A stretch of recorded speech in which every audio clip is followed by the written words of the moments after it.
All right, we're here once again. We're back at it. We're here with Adrian Singh, pro golfer, and this is gonna be our last episode for season one. I'm just gonna go on a little hiatus, and hopefully I come back around October, and hopefully Drake drops his album. If he doesn't, then I'm not gonna come back. All right, but but yeah, Adrian just recently, came from Orlando, and hopefully he gets to face Tiger soon, after Tiger recovers from his crash. And let's get right to it. So how you doing, Adrian? I'm good, bro. All right. Good to be here. Good to be on the podcast. Yes, sir. Yes, sir. And Excited for the show. absolutely. So how was Orlando when you were down there? Yeah, it was good. It was good. I mean, the world pandemic situation, but I mean, things are very light in the US. They're taking things very, very lightly in terms of the mask situation and that sort of thing, and what stores and businesses are open. Everything's open. You don't have to wear masks, that kind of thing. If you're vaccinated, you're good to go. So I mean, life is pretty much normal. Okay. All right. Yeah. And my next question is, I know you're a very tall dude. So what made you want to go into golfing? You could have chose a lot of different sports, but why golf? Why golf? That's a very good question. So I would say I always played sports growing up. I played everything. I used to run track. I played basketball. I played a lot of baseball. I played tennis. I played table tennis. I played badminton. I played volleyball. Uh, I played I played soccer. Um, my first love for sports is probably baseball, and I was really playing that seriously. I wanted to be Robbie Alomar back in the day when the Jays won the World Series 92, 93. So I wanted to be Robbie Alomar. That was my player. Like Robbie Alomar was the guy for Toronto. So I wanted to be him. When I was 8, I decided I want to be a professional athlete. So I knew right away that's what I wanted to do. Um, and then I would play competitive baseball growing up, like outside of school in a league and that sort of thing. I progressed. I was playing hardball. And then my dad kind of showed me golf, convinced me to play golf. And he was kind of like, you could play longer. You could play longer. And, baseball has a time frame. You can't be 50 years old and playing Major League Baseball. So I said, when you're 12 years old, that all you want to do is play sports. Like you don't want to get a real job. You don't want to, go out and do a 9 to 5 or anything. You want to play. So I said, okay. So from 12, I started to play competitive golf. I started to play regularly. And, yeah, that's where it all began. All right. All right. Sounds good. And he's still going out there competing, trying to compete with the best. And Absolutely. my next question is um I was sitting down with a sports performance coach, a couple weeks ago, and I know mental game is very big now in all sports, especially in golf. And Absolutely. so like what are the things you do to strengthen your mental game? Okay, so as far as mental game, I mean, a lot of it has to do with players do different things. A lot of guys I play against, they do different things. Guys on tour do different things. I mean, at the end of the day, it depends on like it, you got to do something that works for you, something that can bring confidence, something you can trust in. And for me, I'm not the one to kind of sit down in front of lie on a couch, kind of go in front of a psychologist and say, this is what's going on in my game. This is what's going on in my life. That's not really what I do. Um, for me, my sports psychology, I would say, is all faith-based, right? Like I trust in God. God is basically my sports psychologist. So I like to bring things down to the Bible and bring things down to God's word. So that's what I'm about. Okay, and I guess I'll just ask you this right now. I know you're a very faith-based guy. So how has that helped you on and off the field? Yeah, that's absolutely changed my life completely because I, I mean, I've been playing this game for a long time. I've been playing this game 20 something years competitively. I've been a professional golfer for over 10 years. So, it's easy for somebody to just give up and lose sight of the dream and just, call it quits on their dreams, and just get a 9 to 5 or just, do whatever. But like my faith has allowed me to keep going, to persevere, and it just allowed me to be determined until I see my victory, until I get to where I want to go. So it's really helped sustain me. And years back before I you can say before I joined the church that I'm involved with, before I really took my faith seriously, I had quit. I had quit golf for some time. I had stopped playing. My life was kind of a mess. And it got to the point where things became so difficult in the game, like just a lot of stress, a lot of anxiety, and it was very difficult to compete. It was very difficult to even practice, day to day. So I was in a really dark place, and I just knew that I couldn't keep playing that way. So I put things on hold for a little bit until I could get myself right and get focused again. And once I turned my life over to God, God started working. And from then, the moment I stepped in the church, God started working, and I started playing golf again. So I've been back playing golf again for the last 6 years now. So what exactly happened and you left golf? What was going on at the time? Yeah. So what was going on? I can get into a little bit of my testimony here. Basically, I was suffering from panic attacks, anxiety, OCD. Like it was bad. Like, insomnia. Like I just I couldn't sleep.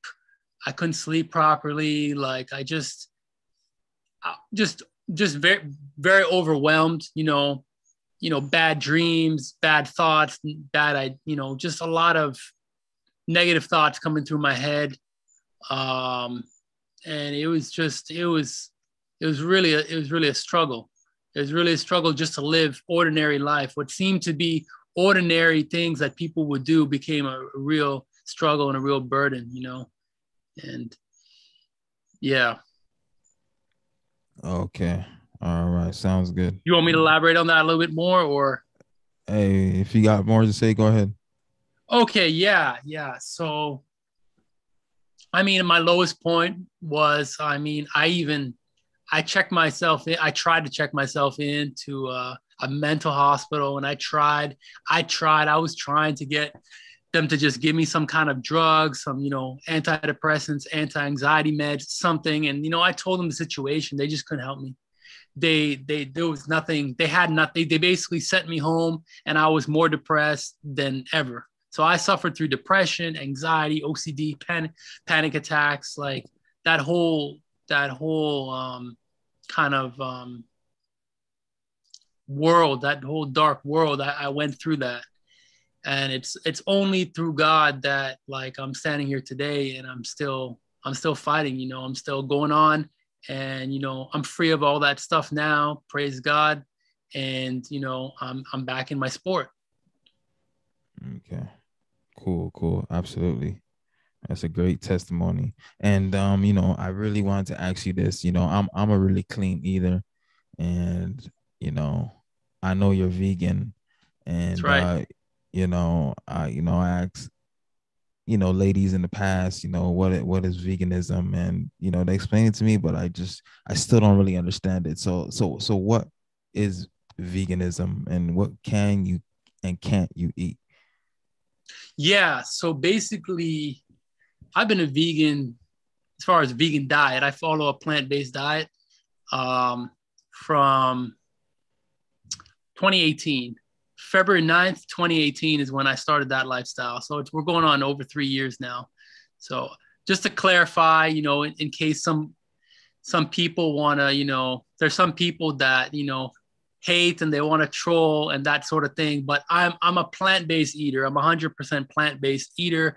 I do not have the whole lifestyle as far as not wearing, like I guess you could say, goods and clothes made by animals. I'm not completely there in terms of the whole clothing and maybe leather in the car or what that sort of thing. But as far as everything that goes into my body, nothing's from an animal.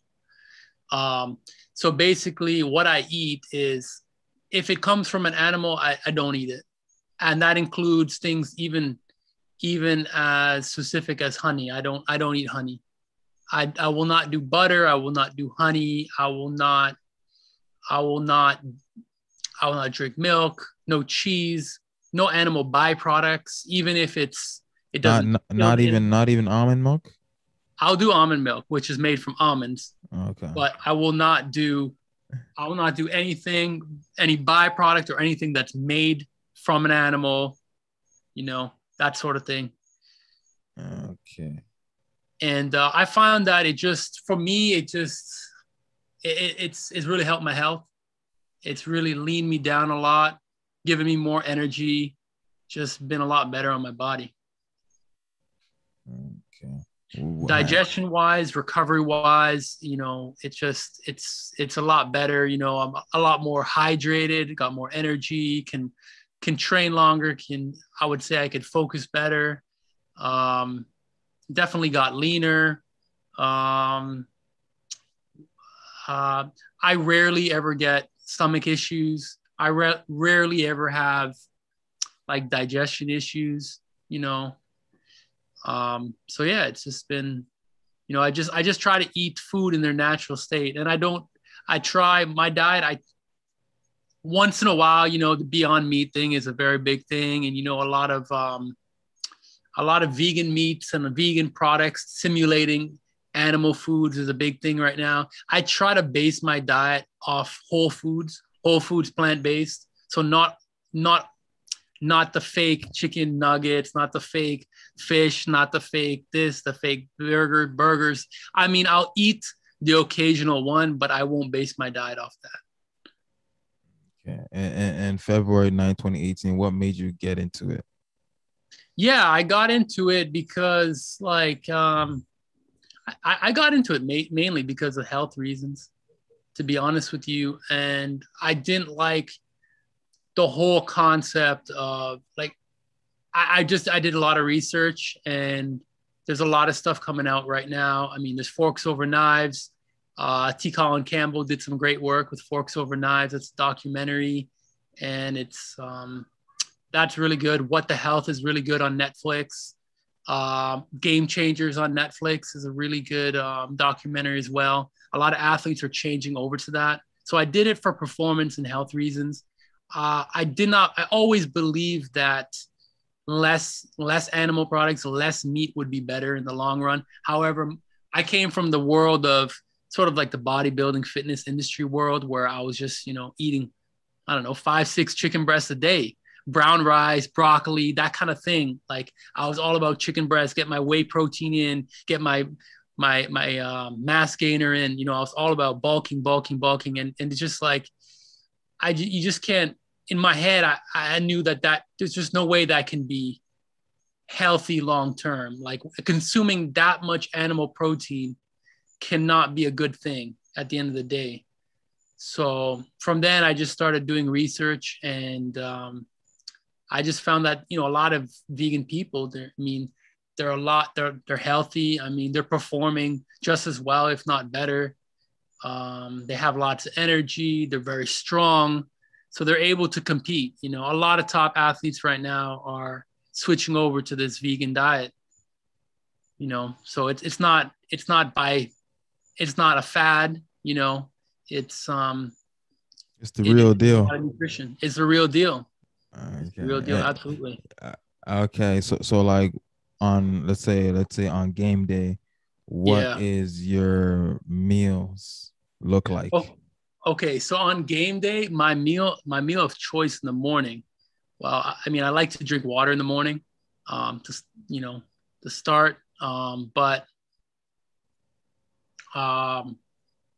what I would say is usually like tea times. They call it a tea time, you know, before your round and stuff when you get going for your tournament. And your tea times can be quite early. They can be 7:30, they can be 8, you know, in the morning. And the thing is, you know, it may not seem that early, you know, 7 o'clock. Oh yeah, but the 9 to 5 says, yeah, well, I get to the office at 9 o'clock. Yeah, but the thing is, you have to shower. You got to get ready and that kind of thing. You got to get to the course and warm up. And if depends on what you do, you have to do some kind of stretching, some kind of muscle activation, fitness routine to get your muscles primed and ready to go. So realistically, like a 7:30 tea time, which you might be up at 4:30 in the morning, 3 hours before. So at 4:30 in the morning, you can't really find good food. So for me, my go-to is a smoothie. I like smoothies in the morning. And, you know, just because you got the pressure, you got the anxiety of trying to play an event, you don't want to sit there and eat heavy food. You don't want to sit there and eat a bowl of oatmeal and that kind of thing. You know, you want to be able to sip and kind of feel your body out. So I do smoothies. My go-to smoothie is chocolate protein powder. I'll go with peanut butter or almond butter for some good fats. I'll go with a banana in there. I'll go with some coconut water as the liquid, or I'll go with almond milk and maybe a little bit of oatmeal in there, you know, if I want a bit more calories and that kind of thing. And then that's my go-to. If I can find a smoothie shop in the area, then, you know, I'll have a smoothie. Otherwise, what I'm going to start doing, because I got a stretch of tournaments coming up, I'm going to start traveling with a blender so I can make it myself. But usually, you know, I would want to find a smoothie shop before my round and just have that. And then during the round of golf, I mean, I don't want to have heavy food. I don't really like, some people might want to do people might want to do all these sandwiches and things like that. It's, you know, I mean, if I do sandwiches, it's literally just, you know, I'll keep it simple. It's PB&J, you know, I'll roll with that PB&J. But usually I just go with my protein bars, bananas, maybe a PB&J. And then, cause I want things to absorb quickly, you know, when I'm playing, I need energy. I need to keep my blood sugar up. I need to, you know, have sustained energy. You know, I don't want these dips. So I don't try to consume things with too much sugar when I'm playing. I don't do Gatorades. At least if I do Gatorade, I will not do the regular Gatorade. I will do the 0-calorie one. So I like to do the protein bars, the bananas, more whole foods. And if I drink something, it's going to be probably like a body armor, which is it's like an electrolyte type mix with basically no sugar, the no sugar version of the body armor, or I'll do a coconut water. And that's how I roll. And then afterwards, you know, I just try to eat, you know, good whole foods. And once in a while, you know, I might have a vegan pizza. I might have a vegan burger, but generally, you know, I'm good with my tofu and, you know, rice and stir fry, or, you know, pasta or something like that. Vegan pizza. Well, how is that like? I might have to try that out. Yeah, vegan pizza, it's proper. Like, I mean, to be honest with you, like, I mean, most of the pizza is vegan. Like a meat eater's pizza is mostly vegan because the crust is usually vegan. The crust, the tomato sauce is vegan. The olive, the green peppers are usually vegan. The only difference really is is the cheese. There's vegan cheeses that they make. Vegan cheese, yeah. And they just swap out the cheese, and then you can add whatever veggies you want. And so I might just do something like that. And I mean, they even have some vegan pepperoni and stuff like that, depending on where you go, and they can do that. I mean, I've even been known to make my own vegan pizza. So, I mean, yeah. I'll even do that if I'm at home, you know? I'm gonna have to try that out. See what you got. Absolutely. Absolutely. Good. I mean, I eat. I wouldn't say I eat. Maybe I ate it twice. Gluten-free pizza, which is pretty good too. So that's another choice as well for nice. healthy eaters. Absolutely. Absolutely. The body's a temple, right? Yeah, you gotta take care of it. So athletes, you guys hear that? Pro athletes take care of his bodies for the young folks and the college and the pros, you know.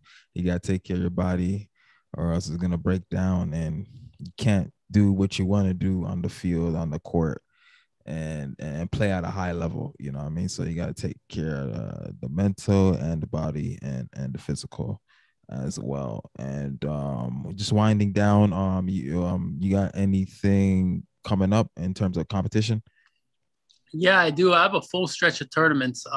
Right now, you're catching me in an off week. Pleased to be on the show. I'm looking to get into an event next week. Just kind of waiting to see how everything plays out. But other than this week, I've got a full stretch of about 6 tournaments in a row, playing on the Mackenzie Tour, PGA Tour Canada. So it's basically my stretch starts in PI. I'm going to have 2 weeks at the end of August in PI. Then from there, I move to Saskatchewan for a week in Saskatchewan. Next, it's over to Calgary for another week. And then it's over to mainland BC. And then finally it concludes Vancouver Island in Victoria.